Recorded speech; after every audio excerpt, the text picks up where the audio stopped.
భరత్ ఇప్పుడు ప్రాజెక్ట్ అనేది plural word. Project అంటే బ్యారేజ్ అయినా ప్రాజెక్ట్ అంటారు, డ్యామ్ అయినా ప్రాజెక్టే అంటారు.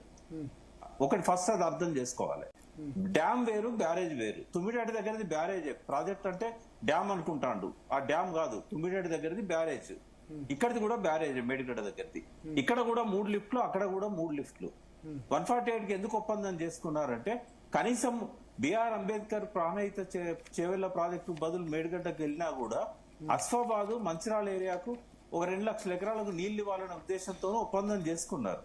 ఇక్కడికి వచ్చిన తర్వాత ఈ దాని మీద వ్యాప్కోస్ వాళ్ళ నివేదిక కానీ సిడబ్ల్యూసి వాళ్ళ అభ్యంతరాలు కానీ చూసినాక ఏమనిపించిందంటే మళ్ళీ 152లో కాలువలున్నప్పుడు 148 నుంచి మళ్ళీ 4 మీటర్లు లిఫ్ట్ పెట్టాలి కదా. ఈ లిఫ్ట్ పెట్టడం ఎందుకు, వార్దా నుంచి డైరెక్ట్ గా గ్రావిటీతో తీసుకోవచ్చు అని చెప్పి అక్కడ కావాల్సింది 20 టీఎంసీలు. 20 టీఎంసీల నీటి లభ్యత వార్దాలో ఉంది. వార్దా అంటే ఎక్కడ ఉంది? ఇప్పుడు ప్రాణహిత తుమ్మిడిహట్టి ఎక్కడైతే కట్టాలనుకున్నారో 2 కిలోమీటర్ల పైన వార్దా ఉంది.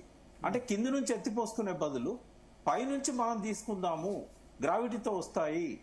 అక్కడ సబ్మర్జెన్స్ లేదు, ఎందుకంటే వార్దా నది ఆ లోపలనే ఎక్కడైతే ముంపు గురి కాకుండా నదీ గర్భంలోనే నీళ్లు ఉండేటట్టుగా అక్కడ ప్లాన్ చేశారు. ఆ పర్మిషన్ కోసం ఇప్పటి వరకు రేవంత్ రెడ్డి ఒక్కసారి కూడా సిడబ్ల్యూసీని అడగలేదు. రేపు ఒకవేళ రేపు ఆ మీటింగ్ కనుక అపెక్స్ కమిటీ మీటింగ్ పోయినట్టయితే ఫస్ట్ అడగాల్సింది ఏంటంటే మాకు వార్దా ప్రాజెక్ట్ 20 అడిగారు, లెటర్ లో అడిగారు కదా, ఇవాళ లెటర్ లో తుమ్మిడిహట్టి క్లియరెన్స్ ఇవ్వండి మాకు, దాన్ని కేంద్ర సాయం చేయండి అని అడిగారు ఇవాళ రాసిన లెటర్.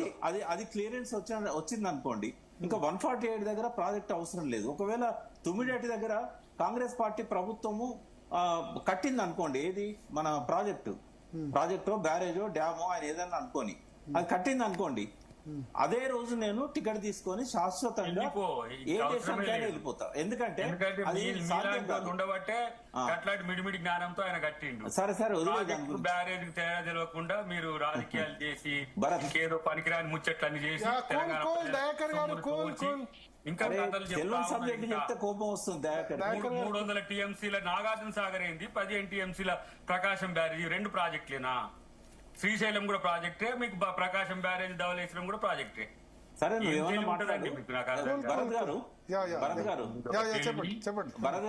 చెప్పండి. వారు ఏదన్నా మాట్లాడుకోనియండి, ఎందుకంటే వారికి ఆ స్వేచ్ఛ ఉన్నది. నేను దాని గురించి మాట్లాడా. ఆయన ఇప్పుడు నేను చెప్తే తెలిసిన విషయాలు తెలంగాణ ప్రజలకు చాలా ఉన్నాయి. వీళ్ళందరూ కూడా నా దగ్గర నేర్చుకున్నారు, జయశంకర్ సార్ దగ్గర నేర్చుకున్నారు. తెలంగాణ గురించి నేను చెప్తాను, నేనైతే నేర్చుకోలేదు నాయన. తెలంగాణ పాఠాలు నేర్చుకున్నాం కానీ ఇప్పుడు ఈ దొంగ ఎత్తుగడలతో ఉన్న ఆయన పేరేంది కేసీఆర్ కాడ మాత్రం మేమేమి ఇరిగేషన్ పాఠాలు విద్యాసాగర్ రావు గారి కాడ నేను విన్నా. విద్యాసాగర్ రావు గారి కాడ ఎందుకంటే మా కాన్స్టిట్యున్సీ నాకు దగ్గర ఆత్మీయుడు కాబట్టి మీరు ఇట్లా నీళ్లు ఎత్తిపోసే దొంగతనాలు చేసే లెక్కలైతే నేను ఇల్లేను. ఆయన జయశంకర్ గారితో తెలంగాణ పాఠాలు మీరు చైర్మన్ ఉన్నారు, మీరు జలసౌధ మీకు యాక్సెస్ ఉంది, మీరు ఇంజనీర్లు అడగండి ఎన్ని లిఫ్టులు కావాలి. ఒకవేళ అక్కడ 100 మీటర్లు అని చెప్తున్నావు, ఇక్కడ 148 అంటున్నావు, 148 నుంచి ఎల్లంపల్లికి రావాలంటే ఎన్ని లిఫ్టులు కావాలనో ఒకసారి అడగండి, మీ ఇంజనీర్లు చెప్తారు, మీ ఈఎన్సీ చెప్తాడు. దేనికి అసలు లిఫ్ట్లు ఎందుకు? 100 మీటర్ల నుంచి ఎందుకు ఇడికి? నేను తుమ్మిడిహట్టి కాడ నేను ప్రాజెక్ట్ కట్టి నేను లిఫ్ట్లు పోసుకుంటాను కట్టుకోవచ్చు కదా. మరి పోతా అంటే తుమ్మిడిహట్టి కాడ అడుగుతున్నాం. 1.5 year నుంచి తట్టేడు మన్ను తీయలేదు, ప్రాజెక్టు పర్మిషన్ అడగలేదు, అలొకేషన్స్ అడగలేదు, ఏది అడగలేదు. ఇంకా 1.5 year అయిపోయింది ఇప్పటికి. రేపు అడగమనండి, రేపు తుమ్మిడిహట్టికి అనుమతి తీసుకోమనండి. 3.5 సంవత్సరాలు ఉంటది, కట్టుకోవచ్చు కదా. 3 ఏళ్లలో కేసీఆర్ మేడిగడ్డ కట్టినప్పుడు 3.5 సంవత్సరాల రేవంత్ రెడ్డి గారు తుమ్మిడిహట్టి కట్టలేడా? 3 సంవత్సరం కడతారు, అడగమనండి. అది నువ్వు మాత్రం వెళ్ళిపోవడానికి సిద్ధంగా ఉండు ప్రకాష్ అన్న. నువ్వు టికెట్ కొని పంపి నేనే పంపిస్తా పోను. ఆయన నువ్వు వచ్చి